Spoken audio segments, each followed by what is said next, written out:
ነበር በዝና ሚያው ሚያው ሚያው ሚያው በዝና መውደዴ አፋርኛ አፋርናት አይ ሉላዬ ቆንጆ ሉላዬ ቆንጆ ጭንጭሬ ሚያው አንቺ ሌባ የፍቅር ሌባ አንቺ ሌባ የመውደድ ሌባ አንቺ ሌባ የፍቅር ሌባ ሲጠብቅሽ ምንድነው ችግሩ? ያኔ ባለገው ልጅነት ሰለጥያን ክፋት ደግነት እከፋር ጋሽኝ ባንከባን ዋክማታ ቆሬ ሲባባ ልጅ ስትይ ተጨንቀሻል እናት ፍቅር ዋጋ ከፍለሻል ማለኔ በቃሻል። ሰላም ጤና ይስጥልን ክብራትና ክብራን የቤንጃ ቲዩብ ቤተሰቦች እንደምን አላችሁ? በእያላችሁበት ሁላችሁም ሰላም ሁኑ። ዛሬም እንግዲህ እንደተለመደው ምርጥ የሆኑ ቪዲዮዎች ይዤላችሁ መጥቻለሁ። እነሱን እያየን ሪላክስ እናደርጋለን። እኔ ሐሳብ አስተያየቴን ከዚህ በቀጥታ ለእናንተ አደርሳችኋለሁ። እናንተ ደግሞ ሁሌ እንደምታደርጉት ሐሳባችሁን በነፃነትና በጨዋነት የኮሜንት ሴክሽን ላይ ማስፈር ትችላላችሁ ማለት ነው። ሁሌ እንደምናደርገው ታዳጊዎችንም መልካም ልደት እንላቸዋለን። ለከያብናት ሚኪያስ፣ ለአብሳላት መስፍን፣ ለሄመን መለሰና ለአብሳላት ቢኒያም መልካም ልደት እንዲሆንላችሁ እንመኛለን። እደጉልን፣ ለወግ ማድረግ ብቁልን ነው የምንለው። ለዚህ ቻናል አዲስ ሆናችሁም ደግሞ ቻናሉን ሰብስክራይብ በማድረግ ቤተሰባችሁ ሁኑ። ሁላችሁም ደግሞ እኔ ርሴቴን እስካረግ ድረስ ምን እንደምታደርጉ ታውቃላችሁ። ቪዲዮን ላይክ አድርጉና እንጀምራለን። በወር 70 ሺህ ብር ገቢ ካሎት መሃል ከተማ ላይ ቤት በመኪና ዋጋ ልጠቁማችሁ። ትርፍ ቢሉ በሳልስት የሚጨምር ጥራት ቢሉ ስራችን ምስክር፣ ታማኝነት የ30 ዓመታት መታወቂያችን ነው። አሁን ደግሞ ቅንጡ ፔንታውስ በምቹ አከፋፈል በእጅ ስልኮ የሚሸምቱበትን መንገድ አመቻችተን ህይወትን ቀለል አድርገናታል። በእኛ በኩል ሲሸምቱ 30% ቅናሽ ያገኛሉ። 10% ብቻ ከፍለው 60% በባንክ አያይዘው መሃል ከተማ ላይ በ8 ወር ይረከቡ። ከ630 ሺህ ብር ቅድመ ክፍያ ጀምሮ ከዲኤምሲ ሪል ስቴት ጋር ይዋዋሉ። ውሎንም በ3 ቀን በዲኤችኤል ካሉበት ቦታ እናደርሳለን። ቤቶቹ ከስቱዲዮ እስከ ፔንታውስ ሲሆኑ ሱቆቹ ከ30 ካሬ ጀምሮ ዝግጁ ናቸው። ልብ ይበሉ፣ መንደሩ ኮምፓውንድ በመሆኑ 6 አሳንሰር፣ መዋኛ ገንዳ፣ የከርሰ ምድር ውሃና ባካፕ ጀነሬተር ከተሟላ ሴኩሪቲ ጋር ከዲኤምሲ ያገኛሉ። አሁኑኑ በ0988883434 ወይም በ0988885656 ከደወሉ በካሬ 7000 ብር ልዩ ቅናሽ ያገኛሉ። ዲኤምሲ ሪል ስቴት። ስሙኝማ ማለት ነው። አሁን ቁጭ ብዬ የማስበው ህፃናት ግን የምር አይሰሙንም የምናወራውን ነገር። ለምሳሌ አሁን እኔ ልጄ ባባ በል ስለው ባባ ይላል፣ ማማ በል ስለው ማማ ይላል። ግን ባባ በል ስለው ባባ በል አይልም። ገባችሁ? በል የምትለዋል እንደማይላት እንዴት ነው የሚያውቀው? አሁን እኮ ምንም የማያውቅ ሰው እኮ ባባ በል ስለው ባባ በል ይላል። ና በለው ስለው አሁን የማያውቅ ሰው ና በለው ነው ማለት ያለበት። እሱ አላለም። እሺ ለምን በል አይልም? እየሰለለኝ ነው እንዴ አጭር ሰውዬ ከመናገሯ የሱ ማለት ደግሞ ነው የሚገርመው። ብዙ ጊዜ እንደዛ አይሉ የሚሉም ደግሞ አሉ አንዳንድ ልጆች። ያው ሌላም እኮ ጥያቄ አለ። ይሄኛው ጥያቄ ከተነሳ ጫን ያለው ደግሞ አለ። ተፈጥሮ የሚባል ነገር ስላለ እንደተወለደ እንስሳትም የሰው ልጅም በቃ ጡት ውስጥ ምግብ እንደሚወጣ እንዴት ያውቃል? ይሄ መጀመሪያውን ሲፈጠር የሚሰጠን ነገር ነው እንጂ ማን ነገረው? ማን አስተማረው? በምን ተነግሮት? ጌታሰርልኝ አንገት ሐብል ማኖር ደረቷ ላይ ከወርቅም ካልማዝ ከበረ በዚያ ዓለም ያልነበር ቡቲ አረባክሽ ቦስ ያልዳልሽ ዞራሉ ከሚለግት እንዴ አጭ ቡቲ ምን ያረጋጅ ሄሎ እኔ ለምን የህንጻው ግንባታ ዘገየላለሁ? እናንተ ስራ በመስራት ፋንታ ለካ እየተኛችሁልኝ ነው። እንደዛ ነው ይላል። አለቃ ምን እናወራ? ምንድን ነው የተፈጠረው? ሁለት ተቃራኒ ጾታ ሲገናኝ የሚፈጠረው ነገር ነው የተፈጠረው። አረገዝኩልህ አዎ እንዴ አለቃ እውነት ነው። ከአምስተኛ ብላ ቋርጬ ነኝ ስራ የጀመርኩት። ያ ማለት ግን ጠርብ መሀይም ነኝ ማለት አይደለም። እንደምፈልጠው ድንጋይ እንዴ እኔ ምን ላደርግ ነው? ማስመግዛት አለቃ ምን ላበላው? ኮረት አለት ላበላው ነው? ምን አረማታ ለመግበው ነው? አለቃ እንደዚህ እኔ ይሄን ማስተት አልሰራም። ደግሞ ከዛሬ 3 ዓመት ምናምን በፊት ከለታት አንድ ቀን እንዲህ በስራ ላይ ሆኜ ድንጋይ ስጠር ፍንጣሪው አንዱ ፍሬን መቶኝ አሁን ባለ አንድ ፍሬ ነኝ። አለቃ እኔ ሁሌ የሚሰማኝ ነገር ማስረገዝ አልችልም። እንደሌላው ሰው እኔ አለቃ እኔ አልችልበትም። እውነት ነው ግንኙነት ነበረኝ፣ እሱን አልካድኩም። ግን የኔ አይደለም አይደለም የኔ ማስረግዝ አልችልም እያለ ነው። የማን ነው ታዲያ ልዩ? ወይ ያናጺው በኃይሉ ይሆን? ኧረ እሱ ባለ ትዳር ነው። ለካ አንቺ ምን ያርክኝ? የግንበኛው ነው የሚሆነው። የግንበኛው ቆይ ቦስ አንተ ሰራተኞችን መቆጣጣት አትችልም። ለአንተ አለቃም እንደሚታየው ስራ ቦታ ሳይት ነው አይደል? እሷ ቲንደር ዌብሳይት አድርገው የለ እንዴ? ዴት ልታረግ እኮ ነው የምትመጣው። ሁለተኛ እኮ ነው የምትመጣው። አለቃ ምን ባረግ ነው? ከስራ ትባረር ድህነት በ30 ዓመቴ ልጅ ያደረገኝ ይበቃኛል። ጭራሽ ልጅ እኔ ልጅ ነኝ ለዚህ ኑሮ። ቀልድ ደግሞ ፍጥነቷ በ6 ወር እንዲያጣለው የተፈናጠረው ድንጋይ አዳነ ተርፈሃል። እህቴ ከጀርባሽ ቆመው ያወሩብሻል። ፍሽባቸው። ሞቲቬሽን ይላል ነው፣ በተግባር መበተን ነው። የመሳሪያ ንግድ በጣም ደስ ይላል። በጣም እኔ ከልጅነቴ ጀምሮ ነው መሳሪያ መነገድ የጀመርኩት። ልጅ እያለሁ ጀምሮ እኔ ለመጀመሪያ ጊዜ የገዛሁት ሽጉጥ የኮባ ሽጉጥ እሱ ነው። ግን ምንም አላረኩበትም። ከሰራተኛችን አፍ ላይ ሙልሙል ማረኩበት። እሱን አስታውሳለሁ። እና ያኔ የጀመርኩት የመሳሪያ ንግድ ነው ሽያጭ እዚህ ያደረሰኝ።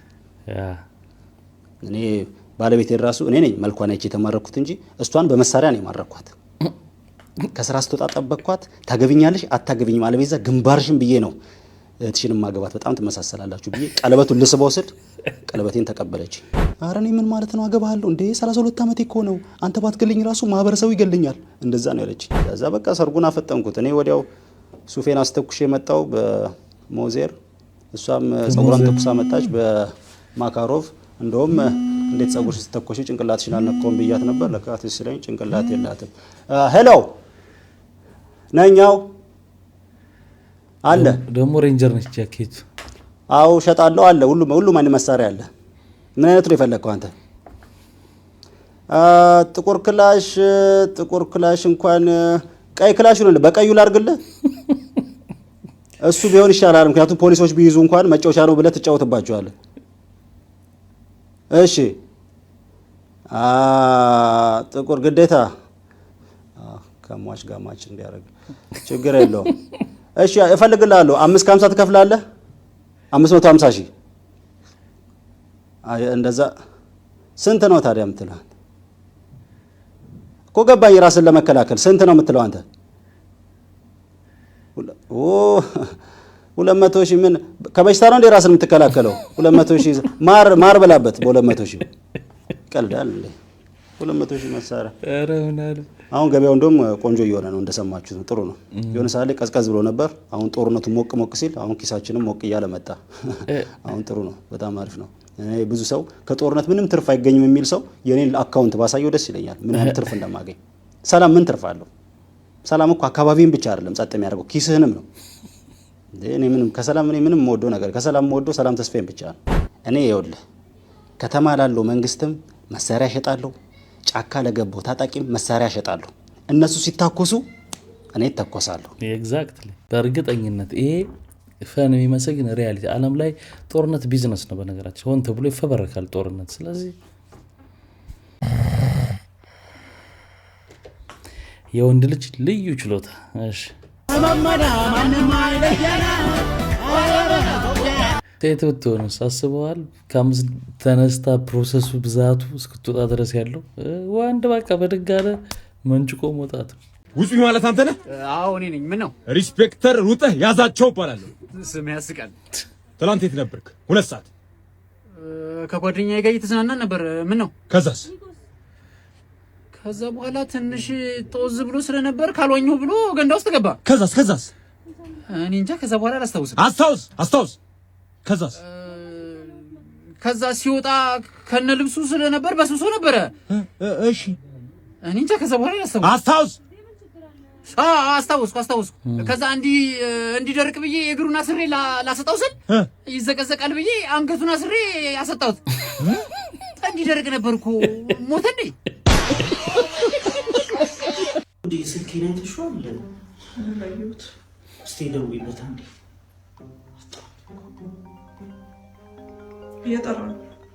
እየሰማሁት ነው።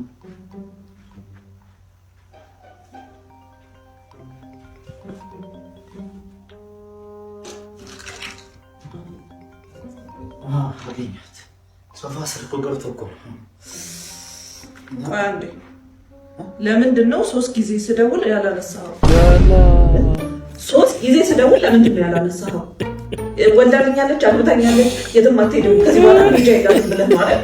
እኔ ስደውል ማታነሳው? እኔ ደግሞ ፓምፓላ መለየት ነው ምንም ካንተ ጋር ምን ሆነ አልቻለም መለየት ነው።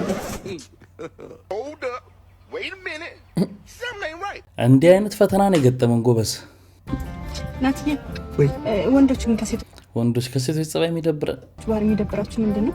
ከሴቶች ባህሪ እንዴ አንደኛ ይሄ የአራዳ ቋንቋ የምታወራ ሴት፣ ሁለተኛ ይሄ የወንድ ኪስ ተማምና ውድ ነገር የምታዝ ሴት፣ ከመጠን በላይ የምትቀብጥ ከሆነ፣ አራተኛ ጣጨት ራሷን እስክትስት ድረስ ሜካፕ የምትለቀለቅ ሴት፣ አምስተኛ ምንም ሙያ የሌላት ሴት፣ ስድስተኛ ስድስተኛ አጫጭር ልብስ ለብሳ ወንዶቻችንን የምታስት እቺ ዘሙያንስ እንላታለን። እቺ ሴት እቺን አንፈልግም። ሰባተኛ እስከ ዛሬ ታግሼ የኖርኩት ይበቃኛል። እንደውም ገደል ገባ ከፈለክ። እንደውም አንድ ነገር ልንገርሽ፣ በቁንጅናሽ ልትወደጅ ትችያለሽ። የምትቀበለው ግን ባስተሳሰብሽ ነው። እሺ አንድ ነገር ልንገራችሁ፣ ሁለታችሁም በረንዳ ላይ ተቀምጦ ፀሐይ ያጠናገረው ችግኝ ነው የምትመስሉት። አንድ ነገር ደግሞ ልጨምርላችሁ። ይሄ ሀገር የተበላሸውና ትውልዱ የቀነጨረው ስልጣኔ በሚል ተልካሻ ምክንያት የእናቶቻችንን የአገራረፍ ስታይልና የአቀጣጥ ስታይል ይቅር የተባለ ጊዜ ነው። በቃ አበቃ። ሁለት አቧራ የጠጣ የካልሲ ኳስ የመሰላችሁ ፍጥረቶች እኛ በእናንተ እድሜ እኮ እናቶቻችን እቺ መራቅ ሳትደርቅ ሱቅ ደርሰና ተብለን ተልከ ከትንሽዬ እንደው ካረፈድን የግድያ ሙከራ አለቀ። የቤት ስራ እንኳን ከተሰጠን ደቂቃ ፈጥነንና ቀድመን ከጨረሰን አገጭና መንጋጭላችንን ቀላቅለው የቤት ስራችንን ደግመን እንድንሰራ ነበር የሚያደርጉ። እንግዳ እንኳን ቤት መጥቶ ለእንግዳ የተከፈተ ለስላሳ 2 ጊዜ ከገላመጠን በአይን ንቂት ግልምጫ ከዛ ቤት ነበር የሚያባሩ። ከስራ እንኳን ሲመጡ ውጪ ስንጫወት ካገኙ ቀለል ያለ እጅ በጆሮ ደረቴን ለግድግዳ አንተ ድረስልኝ የሚባሉ ለጤና ጠቃሚ የሆኑ ቅጣቶችን ነበር የሚቀጡ። ለነሱ ደግሞ መልስ ከመለስን ቀለል ባለ አጠገባቸው ባገኙት በትንትን በድስትም በመጥበሻ በጠረጴዛ ወርወር አድርገው ቀለል ያለ አካል ጉዳት ነበር የሚያደርሱበት። እሱ ነገር ሲቀር እኮ ነው ትውልዱ ብክን ያለው። እኔ እኮ ባለፈው ለታ ኢትዮጵስን ክበብ ድራፍት ስጠጣ ሳያት ምን ሆና ነው ብያለሁ። ለካ ለዚህ ነው የቀነጨረ ትውልድ። አረዲያ በጣም ነው የሚገርመው። እነዚህ ልጆች አሁን በራሳቸው ምናምን እንዳይመስላችሁ ከኋላ ትልልቅ ሰዎች አሉ የሚቀርጹ ኤዲት የሚያደርጉ እንዲህ በይ እንዲያ በይ ስክሪፕት ምናምን የሚያደርጉ። ያው ልጆች ማድረግ ያቅታቸዋል እያልኩ ሳይሆን ግን እንዳለ ያስታውቃል ነገሩ ላይ እና በጣም ያሳዝናል። እንጃ ምንም የሚስብ ነገር የለውም። እስከ ዛሬ ታግሼ የኖርኩት ይበቃኛል። እንደውም ገደል ገባ ከፈለክ። እንደውም አንድ ነገር ልንገርሽ፣ በቁንጅናሽ ልትወደጅ ትችያለሽ። የምትቀበለው ግን ባስተሳሰብሽ ነው። እሺ እኮ ነው እኛ ነን በቃ የልጆቹ እኮ እንትን የምናየው። አንዳንድ ሰው አርት ነው ምን ችግር አለው ከልጅነታቸው ምናምን ይችላል። አዎ አርት ነው፣ ግን በልጅነት እድሜ ለነሱ የሚመጥን አይነት ስክሪፕት ነው እንጂ መሆን ያለበት እንደዚህ የፍቅር ሲን የሷን አክት ምናምን አይታችሁታል እንዴት ፊቷ ምናምን እንደምታረግ። አንተ ገና ትናንትና የተፈጠርክ ልጅ ነህ። ለጋብቻ ምን አስቸኩል? ምን ያንቀዠቀ? እኔማ በቃ ያው ህይወት ልመስርት ብዬ ነው። ምንም በአሁን ሰዓት መሰርታለሁ ብለህ ገደል ነው የምትገባ። የልጅ ልጅ ላሳይሽ ብዬ እኮ ነው ነበራ። ታዲያ አንተ መሰርታለሁ ስትል አልባ ዞር ትላለች። 100 ብር ካላመጣ ትለኛለች እንዴ? ደፋር ነች በጣም። 100 ብር ቆይ ታላመጣህ የምትለው ገና አስቀድመህ ልትቀልባት። ታዲያ 100 ብር ሊቀልባት እስኪያገባት የለኝም በላት። ያረ 100 ብር ከየት ይመጣል? እኔ ኬንያ ለኬንያ ዞሬ 100 ብር ከየት አመጣለሁ እኮ። ትቀልዳለች። አፍሩም ምን ያሳፍራ የዘንድሮ ሴት። አረ 100 ብር ስትጠይቁ አታፍሩም? እንዶ ትንሽ ሼም አይዛችሁ? አይ ማዘር ምን እየጠየቁ እንዳለ በዚህ ሰዓት ቢሰሙ ጨርቆትን ጥለው ነው የሚያብዱት። 35 ዓመቴ ነው። ትዳር እፈልጋለሁ። እኔ ጓደኞቼ ልጄን ይዛኝ እያሉ እየማሉ ማታ ማታ ገብቼ ማልቀስ ነው ስራዬ። አረ በአላህ ምንድነው ባክቴሪያ ራሱ ይወልድ አይደል? ምንድነው የምታንቆላልጩኝ? በአላህ የአራስ ልብስ ይዛችሁ እየገባችሁ አረ ተፋቱኝ በአላህ።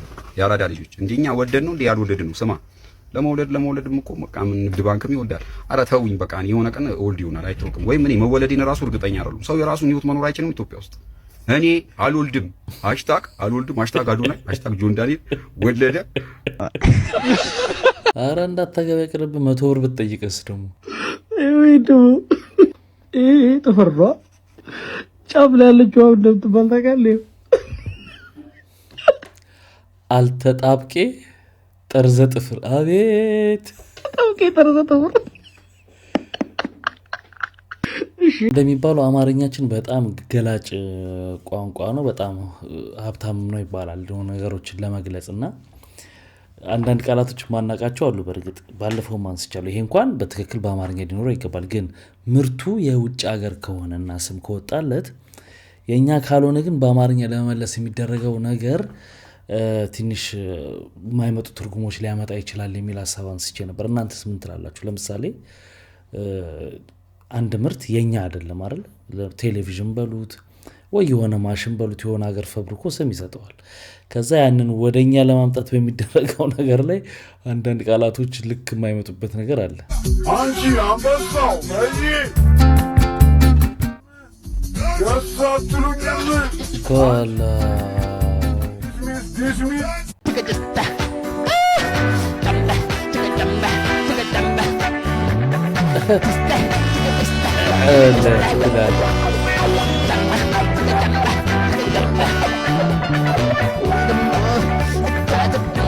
ማይክል ጃክሰን እየደከሙ ነው እንዳለ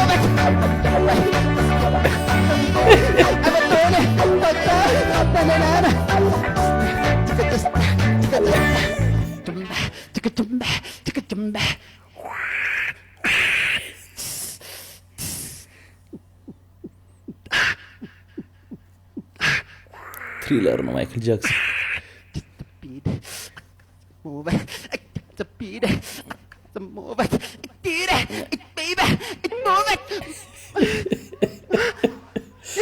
What are people?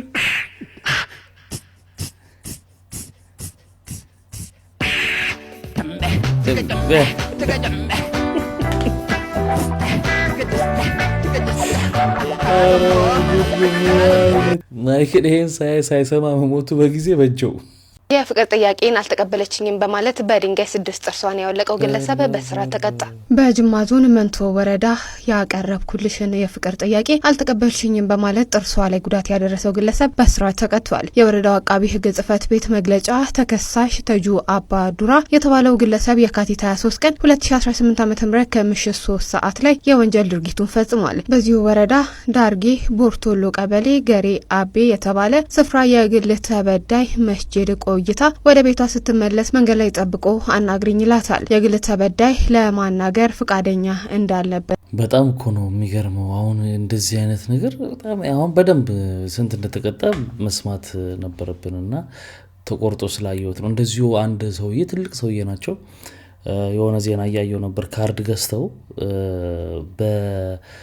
ሲሞሉት እምቢ ይላቸዋልና ባለሱቁን የተሞላ ነው ያልተሞላ ነው ጭቅጭቅ ይነሳል። ድንጋይ አንስተው ይወረውራሉ።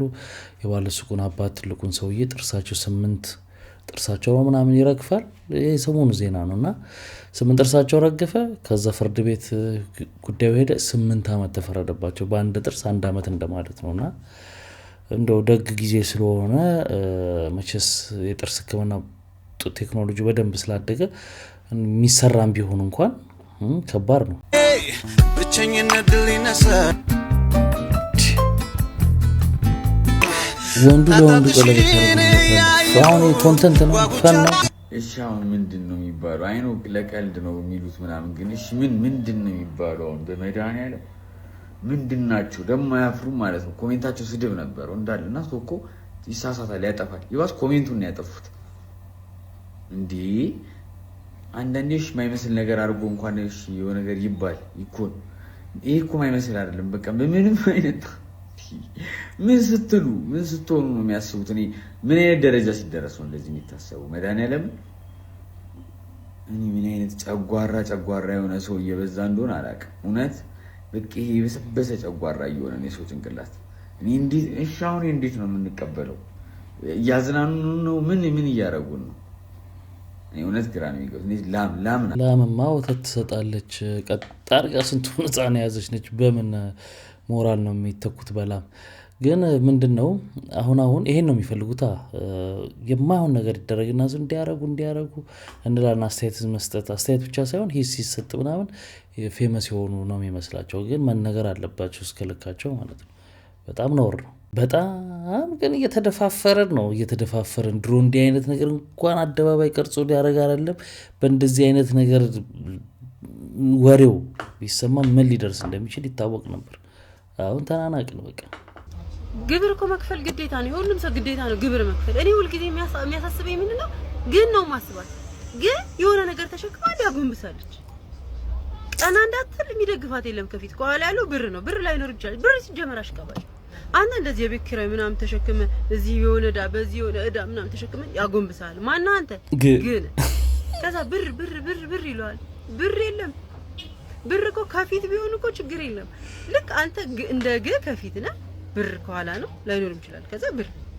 በቃ ታሳዝነኛለች ግን ከፊቷ እኮ ቢሆን ቀና ብላ ማድረግ የምትፈልገው ነገር ታረጋለች ግን ብር ያለው ከየት ነው ከኋላ ከፈለገ ዝም ብሎ ይጥሳሉ እና ግን ሁሌ ነው ታሳዝነኝ በቃ መቼ ነው ቀና የምትለው አይዞሽ ግብነት ያው ማለት ግብር ከፋዩ ሰውየው ነው ማለትሽ ነው አይደል ጓደኛሽ ለመጀመሪያ ጊዜ ስትከፍለሽ እንዴ ታክስ ምንድነው ታክስ የሚባል ምግብ አለ እንዴ ታክስ አልበላንም እኮ ነው ታክስ ብለው ያስቀምጡልን ለምን እንዴ ሰርቪስ ቻርጅ የሚባል ምግብ ነሽ በላን እንዴ ይባላል እንዴ ኧረ በእናትሽ ሊያታልሉን እኮ ነው ሊሸውዱን ይኸውልሽ ጨምረው ሊሸውዱ ታክስና ሰርቪስ ቻርጅ የሚባል ምግብ አለ ብለው ጭራሽ ቶታል የሚባል ምግብም አለ ብለዋል አይደለም ቶታል የሚባል ምግብ አለ ብለው እኮ ነው ሊያስከፍሉ እኔ እንደዚህ ሊያታልሉኝ እኮ ነው ያልከፍልም እንዴ አዳ ከፍለሽ ካላወቅሽ ሬሲቱ ላይ የሚጻፈውን ነገር እንዴት ታውቂዋለሽ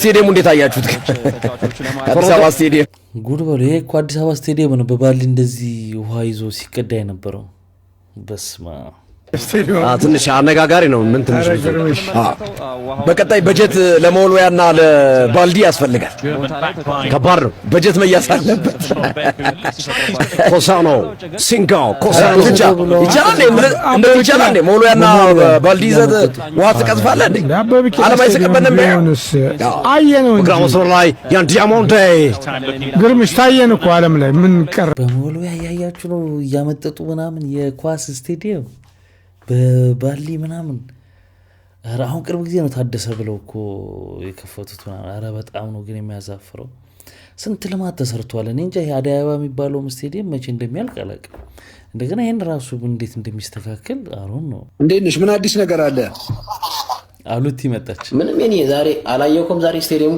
ውሃ ሲቀዳ ኧረ በስመ አብ ያሳፍራል እግዚአብሔርን በመወልወያ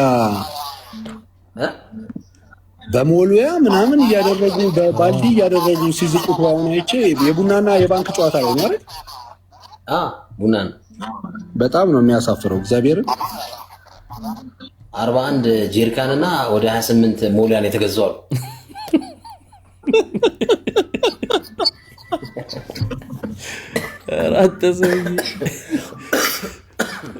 እና ላስላሳ ላረግሻቸው ፌቨን 19 ቴንክ ዩ እኔ ቆንጆ አመሰግናለሁ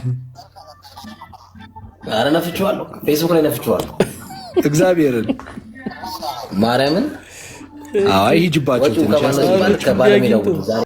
ጥያቄ ልጠይቅ በመጀመሪያ ጉልበትን ካሜራማናችን ያሳየናል ተንበርክከ ሙሉ ሜዳውን እየሄድክ ነበርና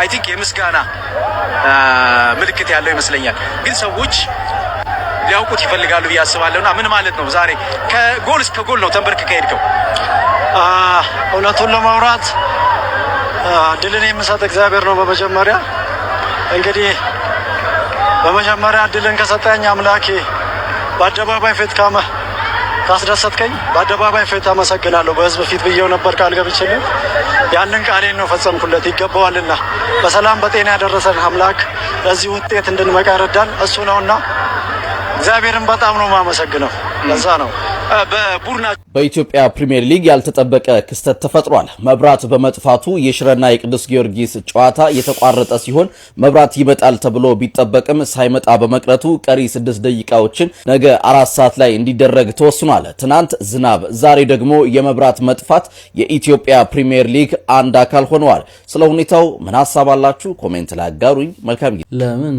በሻማ አይጫወቱም ነው የኔ ሐሳብ፣ ወይንም በጀነሬተር ለምን አይጫወቱም ነው? ኧረ ምን ጉድ ነን። የትኛዋ እህቴ ይሄ ቪዲዮ እንደሚገባሽ እርግጠኛ አይደለሁም፣ ግን አብረን እናድጋለን ሲልሽ እንደዚህ ማለቱ ነው። አይዞሽ ነገሮች ይቀየራሉ፣ አብረን እናድጋለን ሲልሽ መጀመሪያ ቀብሬሽ ማለቱ ነው። እንደዚህ መጀመሪያ ከኔ እኩል ረመጥ ውስጥ ከትቼሽ ማለቱ ነው። this is you አብረን እናድጋለን ሲልሽ እሺ ስቲ this is you የኔ እህት I just want to give you a little behind the scenes. This is it.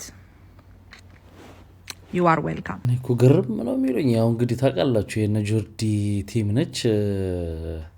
እኔ አሁን እነሱ ለሐሳብ ሰጥ በቃ ጠምዳቸው አልማ የሚለኝ ሰዎች አሉ። አንዳንድ ሰዎች እኔ ከዛ እኮ ያለም ግን ትክክል ነው ወይ ነው? አብረን እናድጋለን ማለት ቀብሮሽ ነው ወይንም እንደ ዘር ተተክለሽ ተቀብረሽ ነው የምታብቢው? እና ቢሆንስ ምን ችግር አለው? እንደው ቢሆንስ ክፋት ከሌለው አብሮ ሰርቶ ማደግ ምን ችግር አለው? ልክ እንደ ኃጢያት ከሆነ ይልቁንስ እናንተ ናችሁ ሴቶቹን ዲፔንድ እንደሆኑ አድርጋችሁ እንዲያስቡ የምታደርጉት። ምክንያቱም በቃ ያደገ ሀብታም የሆነ ምናምን ጋር ሄደሽ ግቢ ነው አይደለ? ከዛ ዲፔንድ ነች ማለት ነው። ምንም ጥያቄ የለውም። እና ቀብሮሽ ነው እንዲህ ብሎሽ ነው ገሎሽ ነው እንደዛ ብሎሽ ነው። በነገራችን ላይ እሷ ባለ ትዳር የልጆች እናት ነች።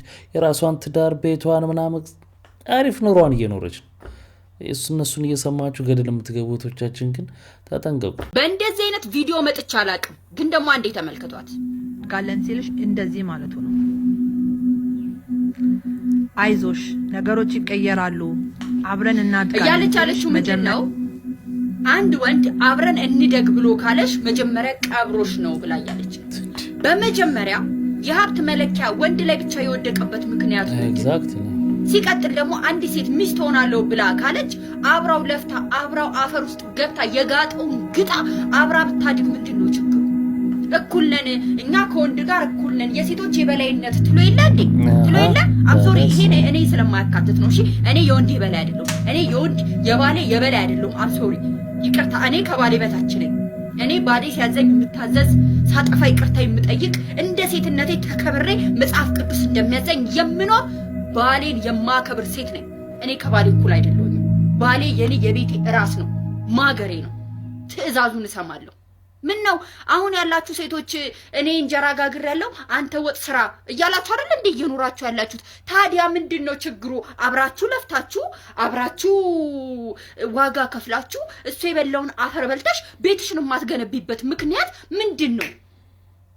ለምንድነው? እሱ ስላላደገ እሱ ሀብት ስላላመጣ አንዲት ሀብት ያላመጣችን ሴት አብራው እየኖረች እሱ ቤት መገንባት እሱ ፎቅ መገንባት የሱ ኃላፊነት ነው። እና የሱ ኃላፊነት ምንድነው? እግሯን ሰቅላ መብላት ነው? የኔም ቤት ይሄ አይደለም የትዳር ትርጉሙ፣ ይሄ አይደለም። የታቆታን ለምንድነው ለወንዱ የሰጣችሁትን ክራይቴሪያ ለሴቷ ማሰጧት?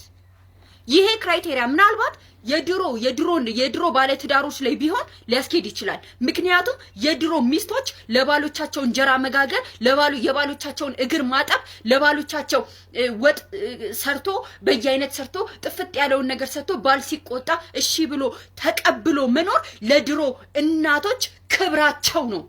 ለአሁን ሚስቶች ግን ምን እየሆነ እንደሆነ እናንተ በምታስተምሩት ምናምንቴ ትምህርታችሁ እያየነው ነው። የምታስተምሩትን እያየነው ነው። እየፈጠራችሁ ያላችሁትን ትውልድ ምንድነው ታስተላልፉልን የፈለጋችሁት ነገር?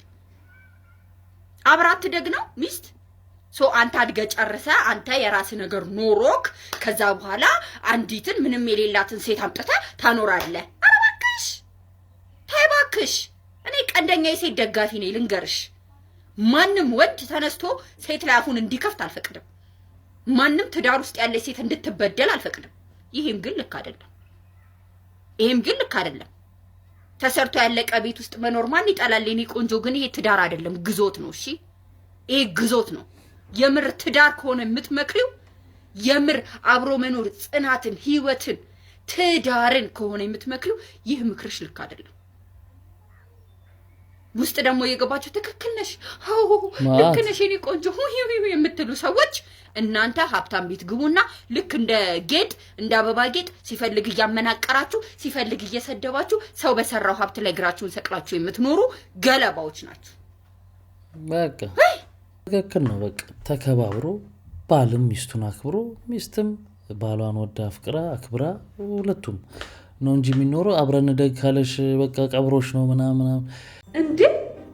እኔ ምለባ ወይ ይሄ ጸጉሩን የሚያስይዘው አጥቂው ሃላንድ ኖርዌይ እየተጫወተ ጎላ ገባ ይላል። አዎ ሁለት ጎላ ገብቷል። ኧረ እውቀት እንዴ ምንድነው? እኔ ምልክ ሲቲ ያለበት እንደሚጫወተው ምን ኮሎት ነው? ቆይ ኖርዌይ የገባው መሰለሽ አስረዳ እንግዲህ ከቻልክ ክለብ ባይቀይር አሪፍ ነበር። በእናት እዛ ይሻለው ነበር። ጥሩ ነበር ባይቀይር። ቀይር በቃ የሆነ ሪከርድ ተደርጎ ምናምንም ሰራ ምናምን ይመስላል። አቆንኮ ስለዚህ አሁን የቃቂ ተናገሪ ተሽካራና እንደሰተለ ይገርማል። ሲናገር እኮ የሱ አፍ ጥርሱ አይንቀሳቀስም፣ ግን በጉሮሮ በደንብ ነው የሚያወራው። አይገርም? አንድ የውጭም ሰውዬ እንደዚህ አይቼ ነበር። የሁለታችሁንም ድምፅ አንተ ነው የምታወጣው? አዎ አረ እንጂ ነው እንዴ ራሴ እንጂ ማስማት ነው። ስለዚህ ያንተን ድምፅ ስታወጣ በራስ ድምፅ ነው። ቆንጆ ነሽ ግን ቃቂ፣ ያልነገርኩሽ ነገር ምን አሰበ ነው? አድናቆት ነው። ኦኬ አድናቆት ነው። ከዛ ስልክ አብርሽ ቃቂ አብርሽን ጸባይ ታውቂያለሽ ማለት ነው። 09 አንቺንስ ወይ ጉድ! ማንን ልናናግር ነው? አሁን እኮ ግራ ማንን ልናናግር? እሺ ካሌብ ቃቂ አንዴ ዝም በይ። እሺ ዝም በይ።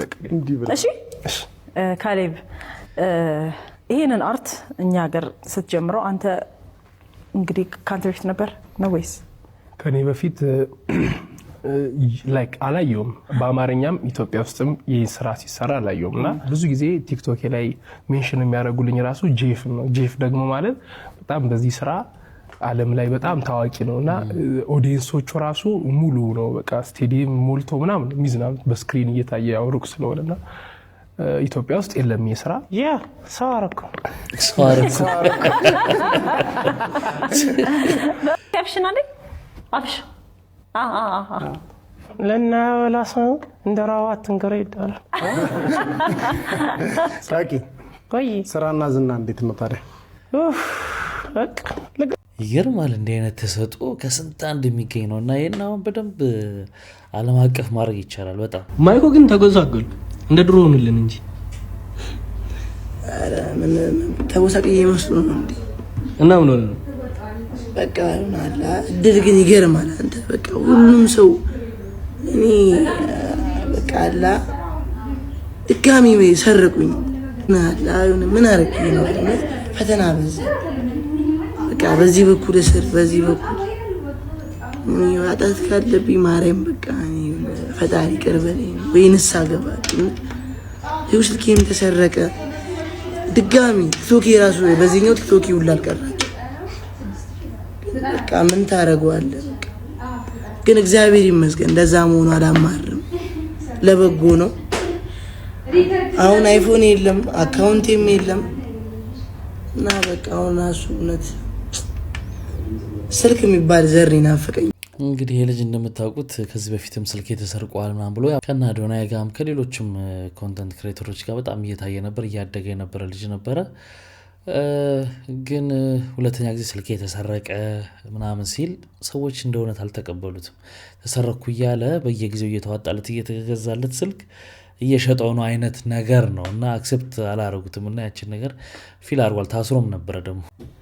ሰላም ሰላም ፋሚሊዎቼ፣ ከዚህ በፊት ወንድሜ የሰጠኝ ስልክ ተሰርቆ በእናንተ እገዛና በእናንተ ርብርብ እጅ ከፍንጅ ይዘነው ነበር። አሁን ደግሞ ሁለተኛ ቤተሰብ ተሰርቋል ስልኬ ማለት ነው። ያው እንደተኛ ነው ቤታችን ተቋለች ቆርቆሮ ነውና እጁና ሾልኩ እንቅልፍና ሞት አንዱ የሚባለው ቤተሰብ አንዱ በሰመመን አይቼዋለሁ፣ ግን መንቃት አልቻልኩም። ፋሚሊ ወንድሙ ኢሳያም ሶና ስቴት አልኪናል ሰዳስ አሶልዶች የኔ ወንድሙ ይሄ ፊት እየገረፈኝ እኮ ነው የማመጣው ስልክ ያማል ስልካው ተወዷል። ኤስ ሞባይሎች ጋር ብትሄድ ይሄን ስንት ነው የሚሉት? ገባ? እሺ አይፎኑን አስተያየት አድርግናው ተዳይ ወጣም ወንድም ዋኔ ስንት ፊት እየገረፈኝ እኮ ነው የማመጣው። እና ፋሚሊ ይሄ ስልክ የጠፍታሩላችሁም አሁን ራሱ የምሰራው በሌላ ሰው ቪዲዮ ነው ፋሚሊ። እና አረ አይወጣም አባ አይወጣም፣ ሰሞኑን የሚገባ 7 ሰዓት እሱ እንትን እና ፋሚሊ አሁን ይሄን ፎሎ እያደረጋችሁ ይሄን አካውንት ቻሌንጅ አስጀምሩልኝ ማለት ነው ፋሚሊ። ሁላችሁም 5 ኮፒ ሊንክ አድርጉልኝ። ይሄ ባለ አካውንቱ 50,000 ፎሎወር ከጨመረ ስልክ እንገዛላለን ስታኝ። ሁላችሁም የሆነ ነገር አድርጉልኝ። አመሰግናለሁ ፋሚሊ። አረ ወጣም ወንድም ቶ ወንድም አረ ቶ ላይ ለሽቷል። ቪዲዮ ስንት ላይ ካገኘ እዚህ ውስጥ ተዋኛለህ። እኔ መስለህ አርቲስት ነህ። እዚህ ውስጥ በስንት ላይ ተዋኛለሽ? እኔ የምር ነው። እሺ 100,000 ላይ ከገባ እና አንተ ደግሞ 100,000 ፎሎወርስ ከገባ ማለት እግዚአብሔር እከክ ነው የሚለቅብህ።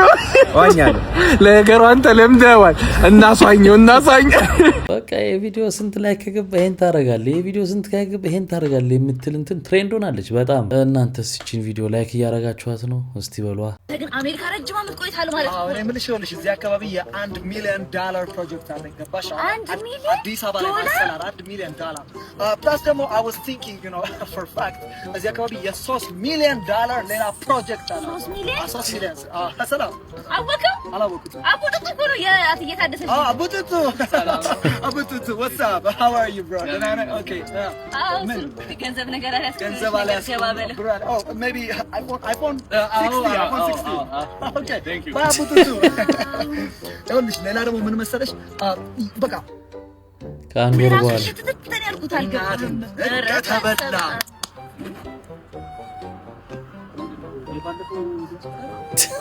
ምን ሆነ ነው? ሰላም ናችሁ? ሰላም እንዴት ነው? ፕሮጀክት ጀምረ ነው? አይ ምን ፕሮጀክቱማ ያለችን ጨረስኳት እንጂ አለቀ ብር ምን ያያረክ ነው? ወደ ሀገሬ መመለሻ ነገር ያገኘው $1,000 ካገኘው መንገድ ላይ ወክ ያረጋችሁ ነው እየፈለኩ እኔ ነው ባለፈ ሰጠውስ እሱማ ተፖሸኮ ሌባ አይደለም ሌባ በላኝ እኔ ማለት ወደ ኬንያ በኬንያ አድርጌ ወደ ሀገሬ ልገባ እየለመንክ ብዙ ጊዜ ዲያስፖራ በምን ይታማል እንደሄደ ታ በተን ያረግና በኋላ እንትን አለሽ ትገዛለህ ማለት ይጀምራል ምናምን እያሉ ይተረባልና በነገራችን ላይ ስትሄዱ እዛ ሁሉም ሰው ይጠብቃል በቃና ስለዚህ ሁሉን ለማስደሰት ይሰጥና ጥረት ሊፈጠር ይችላል። ያጋጥማል እስከ መለመን እንኳን ባይደርስም አላለቀም። እንቀጥል። ጄኔሬተር ምትል ሰዎች ናቸው። ጄኔሬተር አይባልም ጄነሬተር ነው የሚባለው። ከዛ ሲጃራ ምንድነው? ጃ ምንድነው? ጃ የሚባል ነገር የለም። ሲጋራ ነው የሚባለው። እሺ ከዛ ወይኔ እናቴ ቋግሜ ምትል ሰዎች ናቸው። ቋ ምን ሊሰራ ነው እዚህ የመጣው? ቋ ምን ይሰራል? ቋግሜ ነው የሚባለው። እሺ ቋ ከዛ ሀያት ምትል ሰዎች አላችሁ። ሀያት የሰው ስም ነው። እሺ አያት ነው የሚባለው። ሀያት ከሆነ ሰው ለመጣራት ነው። ከዛ ሀፍታም ምትሉ ሰዎች አላችሁ። ሀፍታም የሚባል ነገር የለም፣ ሀብታም ነው። ደግሞ የጠቀሰቻቸው ቃላቶች ቀላል ቁጥር ያላቸው ሰዎች አይደሉም የሚሏቸው እነዚህ ነገሮች በጣም በየለቱ መስሙት ነውና ከአምስተኛ ፎቅ ላይ ወድቃ በታምር የተረፈችው ሕፃን በርካቶችን እያነጋገረች ትገኛለች። የፈጣሪን ድንቅ ታምር እየተመለከታችሁ ለጥንቃቄ ይሆን ዘንድ ይህን ቪዲዮ ለብዙዎች ሼር ማድረጋችሁን አትርሱ። ከ5 ቀን በፊት በአዲስ አበባ ከተማ ከመንትዮቹ አንዷ የሆነችው የ1 ዓመት ከ5 ወር ሕፃን ሊዮ ማሃሪ ከቤተሰቦቿ ጋር በምትኖርበት አፓርትመንት ውስጥ ከእህቷ ጋር በረንዳ ላይ እየተጫወተች ነበር። ነገር ግን በበረንዳው መከላከያ ብረቶች መሃል የነበረው አንደኛው ክፍተት ሰፊ በመሆኑ ሕፃኗ አዳልጧት ሾልካ ከአምስተኛ ፎቅ ላይ ልትወድቅ ችላለች። ሕፃኗ ወዲያውኑ ወደ ሆስፒታል የተወሰደች ሲሆን ለጥቂት ሰዓታት ትንፋሽ ከማጠር ውጪ ምንም አይነት ከባድ ጉዳት ሳይደርስባት በፈጣሪ ታምር ልትተርፍ ችላለች። የሕፃኗ አባት አቶ መሐሪ ስለተፈጠረው ክስተት ሲናገሩ ልጃቸው ከዚህ ሁሉ አደጋ በፈጣሪ ቸርነትና ርህራሄ ብቻ ምንም ሳትሆን መትረፏን ገልጸው ፈጣሪን አመስግነዋል። ይህ አጋጣሚ ምንም እንኳን በፈጣሪ ቸርነት ያለ ምንም ጉዳት ቢጠናቀቅም ለሁሉም ወላጅ ትልቅ ትምህርትን የሰጠ ክስተት ነው። ታዲያ ይህንን ቪዲዮ ሁላችሁም ኮፒ ሊንክ እያደረጋችሁ ለቤተሰቦቻችሁ ለጥንቃቄው ዘንድ ሼር አድርጉ። ፈጣሪ በጣም በጣም በጣም ነው የታደጋትና የሚገርመው ነገር እነዚህ ኮንዶሚኒየም ቤቶች በረንዳዎች ምናምን ብረት ያላቸው አሉ፣ እንደገና አጫጭር እንትን ያላቸው አፓርታማዎች አሉ። መዘጋት አለባቸው። የፍርግርጉን በኮምፐርሳቶ ምናምን ተዘግቶ የሆነ ጥንቃቄ መደረግ አለበት። እንደዚህ አይነት ንዝላልነት እቺ ልጅ እግዚአብሔር ብሎ ተረፈች እንጂ በቃ ሞታለች በእንደዚህ በቀላል ነገር ማለት ነው። እና በጣም ጥንቃቄ በጣም በጣም አሁን ላይ ከድሮ ብዙ ለውጥ አለ። ማንም ሰው አይክድም። ድሮ በካልሆነ ሰው አይታረድም። ድሮ ህዳር ቢታጠን ነው ከደመራው በዓል ከመስቀል ቀጥሎ እንጂ አይታወቅም ቤተ እምነት ተቃጥሎ። ድሮ ብሩ አቅም ነበረው ሰው ባለው ይረካል። ልጆቹን ለትምህርት ሩቅ ቦታ ይልካል። መርቆ ይሸኛል ሲመደቡ የትም። ፊልም ላይ ካልሆነ ሰው አይታገትም። በእርግጥ ድሮ አልፎ አልፎ ባይጠፋም ኮሽታ አሁን ነው የመጣው ሙሉ ስሙንና አካውንቱን ልኮ ብር አምጡ የሚል ሽፍታ። ድሮ አንድ ቦታ ላይ ሰው ተጋብቶ ወልዶ አሳድጎ ይድራል። አሁን በአንድ ትዕዛዝ ሰፈሬ ነው ያልከው ሜዳ ሆኖ ያድራል። ከዛም ይበተናል በየጥጋ ጥጉ ከላይ ያሉት ድሃ ስለማይፈልጉ። ድሮ ሰላም ነበር ጊዜው አስተማማኝ፣ እንኳን ሰርቶ የሚያድር አይራብም ለማኝ። ብርቅ ሆነብን እንጂ አሁን ስናገረው ቢያንስ ቤት ነው እንጂ ድሃ ሀገር ነበረው። እናም ለዚህ ሁሉ ምን ላድርግልህ ብሎ አምላክ ቢጠይቀኝ እነግረው ነበረ የድሮ ስርዓት እንደሚናፍቀኝ። ለማን ከታጠቁ ወንበዴዎች በመታኮስ 6 ሚሊዮን ብር ያስቀረው ረዳት ኢንስፔክተር 10 ሺህ ብር ተሸለመ። ቦታው አሶሳ ባምባሲ ወረዳ። ሰናይ ቀን ተመኘ። ያዳነው ብር ስንት ነው? የተሸለመው ስንት ነው? በእርግጥ መሸለምም እኮ ላይገባው ይችላል። ምክንያቱም ስራውን የሰራው አይደለም፣ እንደዛ ነው። እና ብዙ ክርክሮች ኮመንት ላይ አንዳንድ ቪዲዮችም ስላየው ነው ይሄን ሁሉ ብር አድኖችን ብር ይሸልሙታል የሚሉ አሉ። እንደገና ደግሞ መሸለምም አይገባውም ስራውን የሰራው የሚሉ አሉ። እናንተ ምንድነው ሐሳባችሁ? እስቲ ኮመንት ላይ እንትና የቡቺ የህሊና በለጠ ወንድም የኤሌክትሪክ ገመድ ሰርቆ 5 ዓመት ተፈረደበት። ከሳሽ አንተነህ በለጠ የተባለው ተከሳሽ እዛ አካባቢ ላይ የመሰረተ ልማት በተደጋጋሚ ጊዜ ስርቆት ይፈጸምባቸዋል። ያው በተደጋጋሚ ጊዜ ለህግ እያቀረብን ነበረ። በዚህ ሌሊት ላይ ጨለማን ተገን በማድረግ በአካባቢው ላይ መንቀሳቀስ ፖሊስም ደፈጣ ስራዎችን ሌላም ተልእኮ ነበረው ከምርጫው ጋር ተያይዞ ያው መሰረተ ልማትም ትኩረት የምንሰጥበት ማንደራደርበት ስለሆነ ምርጫውንም ከጎን ለጎን እያካሄድን ሌሎች ስርቆቶችም እንዳይፈጸሙ ደፈጣ በማድረግ ይሄን ተከሳሽ ሌሊት ላይ 9 ሰዓት በግምት ይሆናል ኬብል ገመዶች ምናልባት ያው በኤግዚቢት የተያዙም አሉ። አንተነህ በለጠ ኃይሌ 5 ዓመት ጨርቄ ቢል እኔ ነኝ እንድትታሰሪና እንዲፈረድብሽ ቪዲዮዎቿን የሄለንን አምጪ ተብለን ቁጭ ብለን ሪከርድ እያደረግንሽ እኔና ጆከር እኔ ነኝ የሰራሁልሽ ስትይ ያልነበረ ስርት ስታረጊልኝ አይደል? ጆካዬ ጆግዬ ጀሬካኔ እንካ እንዳንበሳ አይን ከለር ስላማረኝ ነው ትይነብ። ወንድሞችሽ እየተናደዱብሽ ነው። ለነሱ እንኳን ትንሽ ሀሳ ይናደዱብኛል ብለሽ እንትን አትይም ሆይ ብዬ የእውነት ነግረሽ ነበር። ለምን የወንድሞችሽ ጓደኛ እንዴት እንደሚያረጋጉልሽ ብታይ። ይሄኔ እኮ በውስጥ እንደዚህ ጌሙ እንዳሸንፍ ስጠኝ ብላ ነው ምናምን ብሎ ያረጋጋል። ከራሱ አይደለም ጌም ላይ እንደዚህ ነው የሚደራረጉት እያለ ያረጋጋል። እንግዲህ የሄለን ጉዳይ በጣም ከባድ እየሆነ ሄዷል።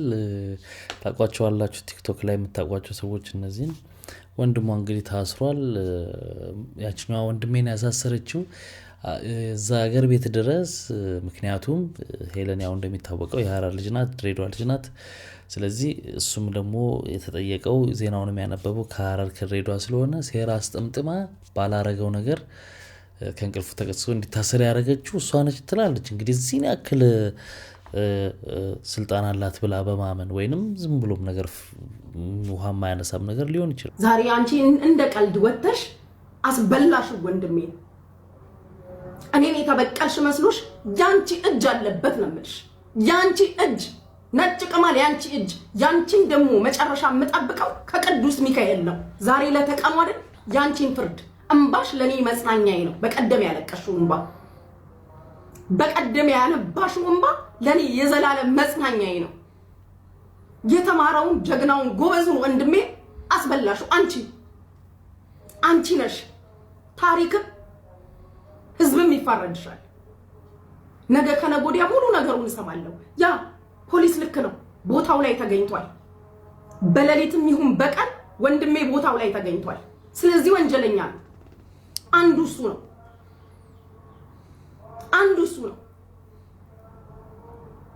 ዛሬ ፖስተታችሁት አልፖስተታችሁት ወንድሜ የእናቴ ልጅ ክብሬ ነው። ከኔ ስሙን የሚፈልግ አይደለም። ደግሜ እነግርሻለሁ። አንበሳ ለጆከር ስታወርድ ነው ያልሽው። የእናቴ ልጅ ከኔ የሚፈልግ አይደለም። ለራሱ ለማንም ይተርፋል። የተማረ እኮ ነው። የተማረ ሜካኒካል ኢንጂነር ነው አልሽ እኮ ዛሰት ባህር ዳር ዩኒቨርሲቲ ሌክቸር ነበር አልኩሽ እኮ የኔ ወንድም አስተማሪ ነበር ሜካኒካል ኢንጂነሪንግ። ያንቺ ወሬ አንድ ሰሞን ነው። ተራ ማህይም ጠርሙስ ውስጥ የተደበቁ ናቸው ወንድሜ ላይ ያላገጡት። በማዕረግ በክብር በከፍተኛ ነጥብ የተመረቀ ነው የኔ ወንድም። የሄድሽው ግን ቤተሰብ አስተዳዳሪው ላይ ነው። እኔ ጣልሽ፣ እኔን ያዋረድሽ ስለመሰለሽ ብዙ ርቀት ሄደሻል። ጥላቻሽ ምድር ድረስ ነው። እኔን እዚህ ሀገር ዲፖርት ለማስደረግ በፖለቲካ ለማስያዝ በብዙ ነገር በሶስት ቋንቋ መልእክት እያስተላለፍሽ የድሬዳዋ ህዝብና የድሬዳዋ መሪ ግን ለደቂቃ አንቺን የሚሰማሽ አይደለም። ያው ነገሮች በራሳቸው ሰዓት የሆኑ ይመስለኛል። ግን የግል ቂማቸውን እንትን ለማለት እሷም እዛ ድረስ እንደዚህ አድርጋ አሲራ ወንድሜን አስገባችሁ ትላለች። አንዳንድ ሰዎች ደግሞ አዎ ሄለን አሲራ ነው ያደረገችው፣ ምክንያቱም እንዴት በተያዘ በ10 ቀን ውስጥ 5 ዓመት ሊፈረድበት ይችላል ምናምን ደግሞ የሚሉ አሉ። በጣም ጉድ ነው እኮ ቲክቶክ ላይ ጉድ ነው የምትሉት። እንዴት ነው አሁን የጉቺ ወንድም በ10 ቀን ውስጥ በተያዘ በ10 ቀን ውስጥ 5 ዓመት ጽኑ እስራት ተፈርዶበታል? ምን አይነት ህግ ነው እንደዚህ የሚያፈጥነው?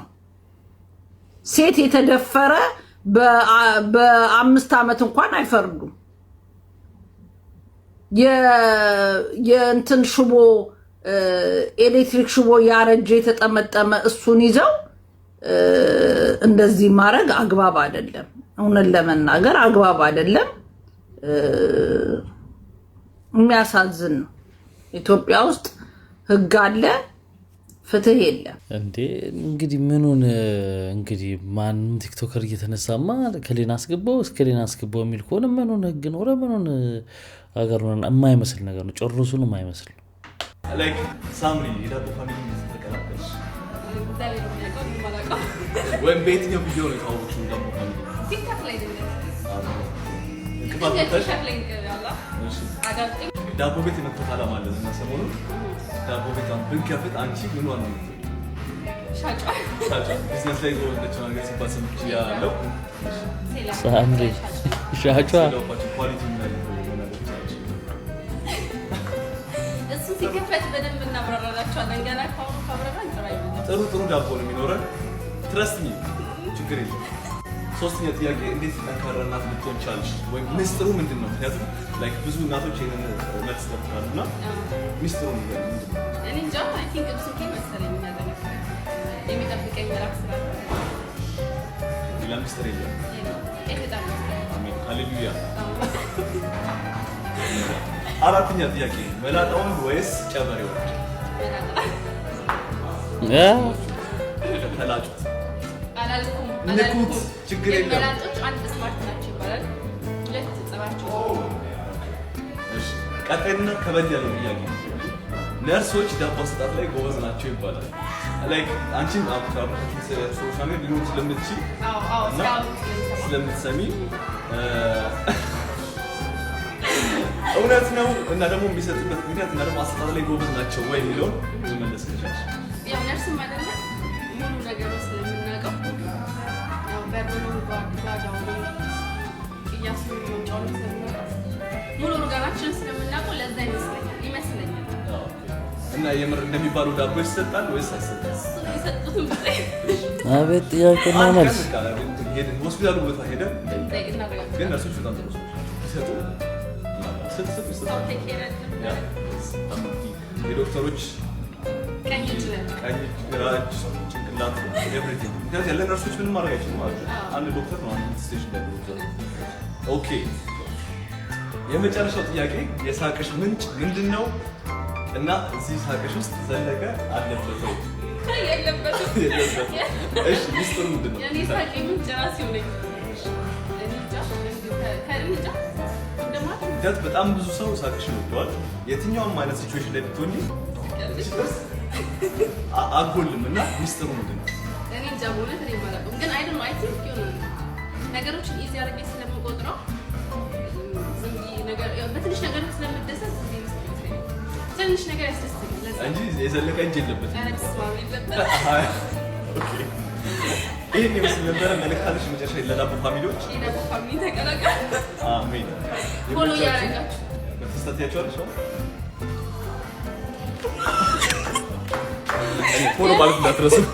እንግዲህ ሰሞኑን ሳምሪ ከዚህ ልጅ ጋር ብዙ ኮንተንቶች እየሰራች ነው። አሁን የዛሬው ጥያቄና መልሱን ተውት፣ ብዙም ኢንተረስቲንግ አይደለም፣ አላስፈላጊም ነገር ይመስለኛል። እውነት ለመናገር በዚህ መጠን እንትን ማለት ምን ለማለት እንደተፈለገ ስለሚገባን እሱ ችግር የለውም።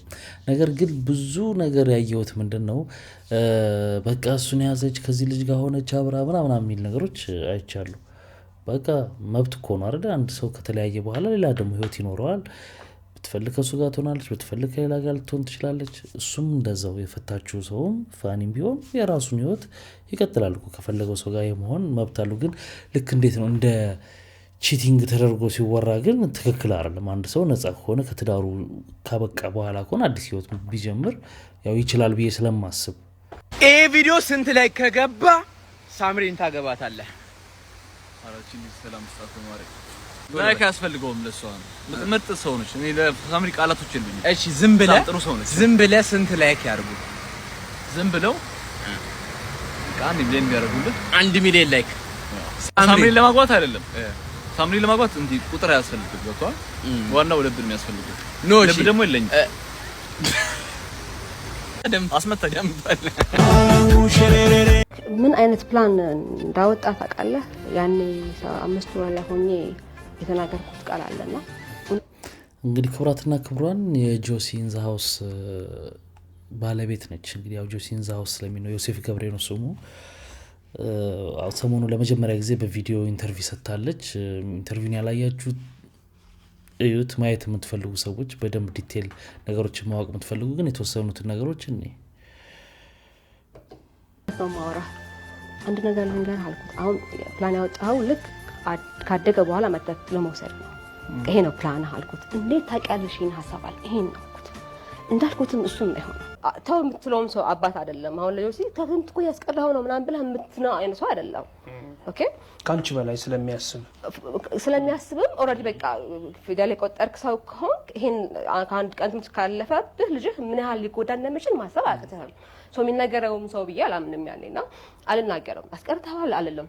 እንደገና አለመፈለግም ነው ብሎም ስለሚያስብ አልለውም። እና 3 ሳምንት ምናምን 1 ወር የቀረበት ጊዜ አለ። ትዝ ይለኛል ወደ ገጠር ወስዶት ምንድነው በእነሱ ሀገር የመስቀል ጊዜ እና ከትምህርት ቤት ግን በጣም ይደወልልኝ ነበረ። ምዕረም እንዳይሄድ ሁላ ያለችኝ ጊዜ አለ የሚሱና አይ እሱን እንኳን ማድረግ አልችልም። እሺ እናውራው እንዴት ብዬ እሱ ነው ልበል አቁም ማለት በጣም የከበደኝ ፓርት በቃ ለኔ ትልቁ ችግር የሆነው ታዋቂ መሆኑ አሁን የጎዳኝ በቃ ነገሬን ነው እንትን ያለብኝና አይ እዚህ ሀገር የለም ምናምን እላቸዋለሁ።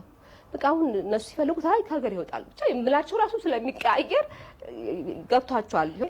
ከዛ በኋላ ከትምህርት ቤቱ ትንሽ ቅሬታ የሚያለኝ አሁን ልክ እሱ ላይ ወረቀት የመጣ በምን ታውቃለህ? ከአሁን ከሚማርበት ጎልክ ስኩል ላይ ከሷ ጋር ያለ ውጤቱ ይሄ ነው፣ ከሱ ጋር ያለ ደግሞ ውጤቱ ይሄ ነው ተብሎ የሆነ ደብዳቤ መጣ ማለት ነው። እንደ አንድ ትልቅ ኢንተርናሽናል ስኩል እኔን አላናገሩኝም። አሁን እዛ ያለው ውጤቱ ይሻላል ነው? አዎ በቃ ከሱ ጋር ይሁን ነው የነሱ። ይሁን ልክ አይደለም። ፖሊሶቹ ሲወስዱት ከዚህ ከቤት መጥተው ሲያለቀስ ነው የወሰዱት አልሄድም እያለና ይሄ በቃ እረፍት ደስታኝም ይሄ ነው እንጂ ደስተኛ ሆኖ ከአባቴ ጋር ነው መኖር እውነት በእግዚአብሔር ፊት ነው ደስ ነው የሚለኝ። በቃ ይሄን የምጠላ እናት አይደለሁም ነው አባቴ ያለ ታስቀርናት አይደለሁም። ግን የሱ ፍላጎት ማየው ነው አለመፈለጉ ነው እየረበሸኝ ያለው እንጂ ቢፈልግ አልኩ እኮ አይደለም። ጆሲን የመሰለ አባት በጣም ልጁን የሚወድ አባት ነው። ባይዘው ፈለገ እሱ መጥፎ ነገር ይሁን ይሄ ነገር አልፏል አይደለ ተከስሻለሁ ብዙ ነገር ብሎኛል። ግን ይሄ ነገር ልፍቅ አልፈልግም። በጣም ነው ልጁን የሚወደው ደስ ነው የሚለኝ እንደዛ በመሆኑም። ስለዚህ አሁን የምፈልገው የልጄን ፍላጎት ነው። በቃ እዚህ ላይ እሱ እንደዚህ ነው እዚህ ምናምን አይደለም። ልጄ የምፈልጉና ስቲል ውስጥ እየረበሸኝ ያለውና እንዳየሁት በቃ አይፈልግም። በቃ እናቴ አልፈልግም ብሎ እንደዚህ የያዘኝ ነገር እንዴት ነው ከውስጤ ሊወጣ የሚችለው? አለመፈለጉን ነው እየረበሸኝ ያለውና ምንም ጥያቄ የለውም። ከኔ ጋር ቢሆን ደስ የሚለኝ አብሮኝ ሆኖ ጥሩ ኢንተርናሽናል ስኩል ቆንጆ ነው ይማር። አልጠላም እኔ መማሩን ሀሳብና እንደ መልእክትም እንዲሆንልኝ ፈልገው በቃ በጣም ሳይድ ባይደረግብኝ እላለሁ። ምክንያቱም አባት ነው ታዋቂ ስለሆነ ለሱ ህጉ ሌላ መሆን የለበትም። እናት ነኝ አባት ነው ታዋቂ አይልም በቃ። አዎ ግን አሁን ስናስገባ ወረቀት ምን ተባልን መሰለህ ባለፈው አቤት ታስገባና ለምን ማየት እንዳልቻልኩኝ ማለት ኢቭን ህጉ ትክክል እንዳልሆነ ታስሮ ይምጣ ነው የሚለው ህጉ። አላሳይም ካልክ ታስሮ እንዲመጣ ነው የሚለው ህጉና ያየነው አይደለም ልጄን ብዬ ባስገባ ነው ምንድነው ምላሽ ተሰጠኝ። እሱም መጠየቅ አለብን ለምን አላሳይም እንዳለ ነው የተባልነውና ይሄስ ልክ ነው ወይ ፌር ነው ወይ? መጀመሪያ ቅድመ ሁኔታ አይቀድምም ወይ? ሊሰማኝ ነው የሚችለው። ከዚህ ላይ ሊሰማኝ አይችልም። በቃ ለሱ ሳይድ ያደረገ ስሜት ነው የሚሰማኝ ገባህ? ምክንያቱም በደንብ አድርጎ ያለውን የሚታየው ነገር እንኳን እየተስተናገድኩ አይደለሁም ብዬ ስላሰብኩኝ ማለት ነውና ኦልሬዲ ህግ ያዘው ጉዳይ ነው ይግባኝም ብለናል። እንግዲህ እንደምታውቁት ልጅ አላቸው። ከዛ በኋላ ካደገ በኋላ በእርግዝናዋ ሰዓት ትቷት ከዛ በመሀል መጥቶ እንደገና ለብዙ ጊዜ ትቶት ምናምን ሳያግዘው መጨረሻ ላይ በፍርድ ቤት ልጁን ወስዶባት ነው እንግዲህ ብዙ ጊዜ ስትከራከር የነበረው። አሁን ያለው ልጁ አባቱ ጋር ነው። ትምህርት ቤቶቹ ግን እንደ ህግ ከሱ ጋር ስትሆን እንዲህ ነው ከከሌ ጋር ስትሆን እንዲህ ነው ብለው የግል ህይወት ውስጥ ይሄን ሀሳብ መስጠታቸውን አልደግፈውም እውነት ለመናገር። ከዛ በተረፈ ግን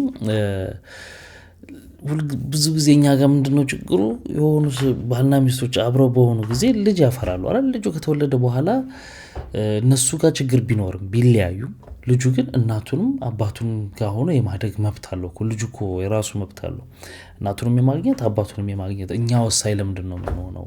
በግድ እሷ እንደዚህ ነች እና እኔ ጋር ወይም እናትየው ደግሞ ልጇን ይዛ አባትየውን እንዳያይ ማድረግ ይሄ ልጆቹን ነው የሚጎዳው ነው እኔ አባባሌ።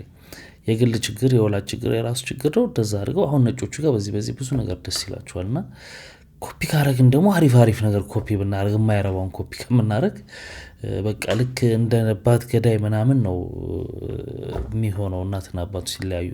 በዚህ መሀል ልጆች ብዙ ጊዜ በጣም ይጎዳሉ እና በጣም ያሳዝናል። ኢንተርቪውን ብታዩት የሚገርም ታሪክ ነው። በእርግጥ እስከዛሬ ድረስ ከሷ ወገን ነው እንጂ ቪዲዮ የተሰራው ከዚህ በፊት ፌስቡክ ላይ ጽፋ የምታውቀው አንዳንድ ሀሳቦችም ሰጥታ የምታውቀው ከሷ ወገን ብቻ ነው እንጂ እሱም አንድ ቀን መልስ ሰጥቶ አያውቅም።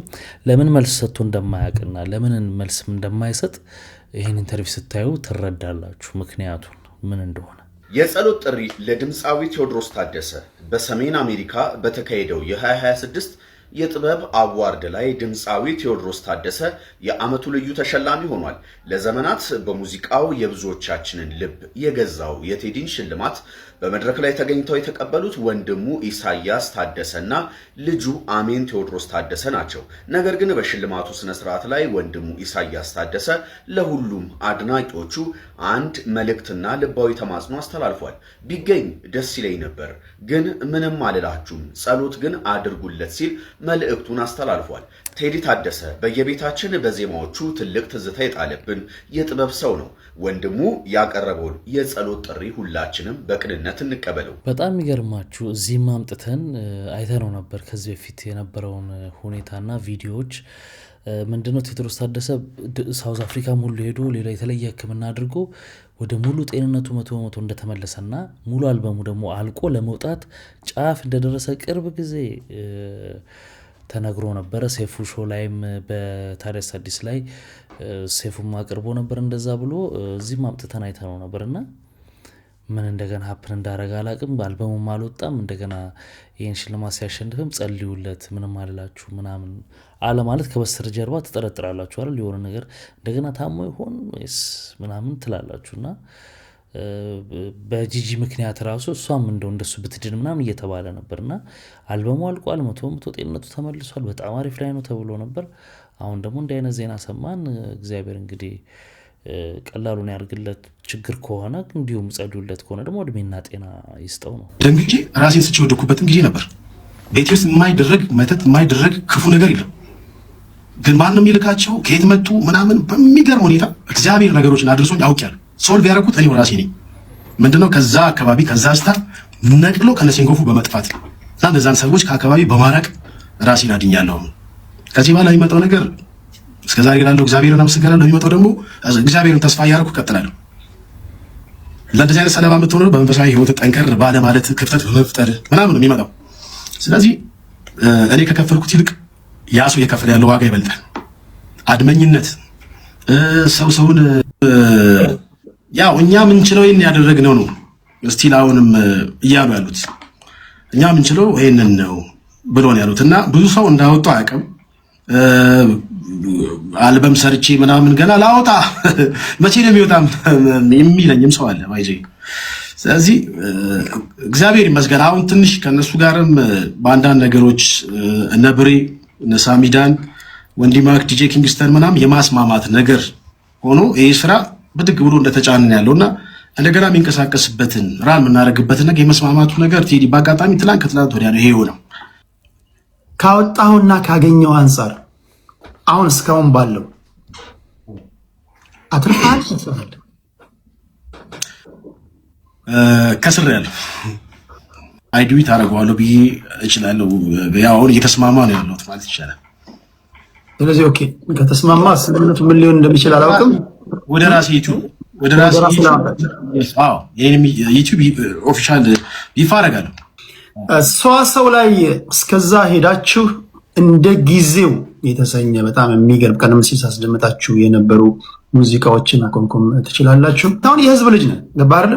አሁን አንተ የእናት የአባቴ ልጅ አይደለም። እስኪ ንገረን፣ ሊፈታ የሚችል ነገር ከሆነ ለምንድን ነው የማይፈታው? ቅድም እንደነገርኩህ እኔ ፈትቼዋለሁ። አሁን ራሴን ፕሮቴክት በማድረግ የድሮ ጀላጅልነት፣ ደግነት፣ የዋነት የአጉል ከዚህ መጣ ከዚህ ሀገር ልጅ ምናምን እያልክ አብሮ አደገና ቡቱቶ ሁሌ ማዋራጅ ነው ባይዘው የሚጎዳ አብረ ይዞ የመጣውም ሰው ገባ። ሌላ ማንም የለም።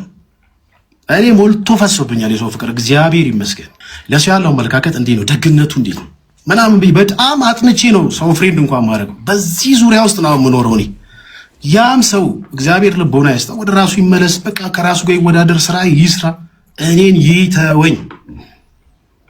ዛሬ ለመጀመሪያ ጊዜ ነው ማወራው። እኔን ይተወኝ። ሌላ ነገር ላይ መግባትም ስለማልፈልግ ነው ብዙ ነገር ባለው።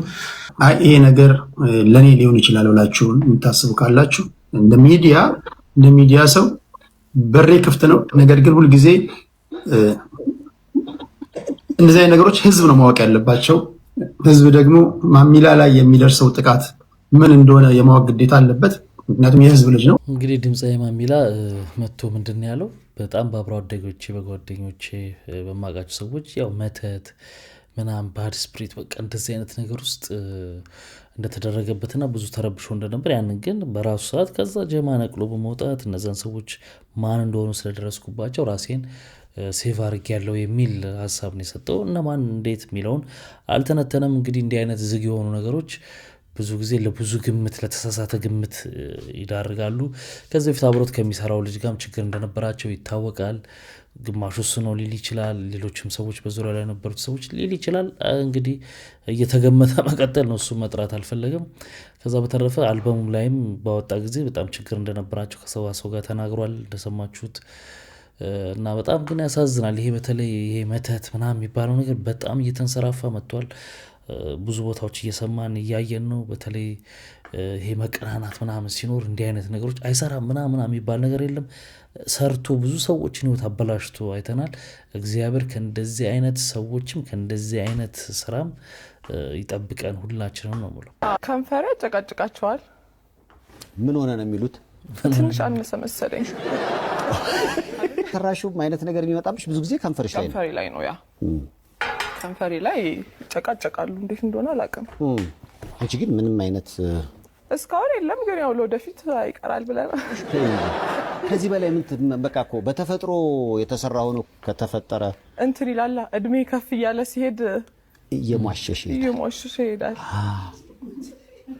ሲሟሸሽ አስነፋዋለሽ። ይጨቃጨቁሻል።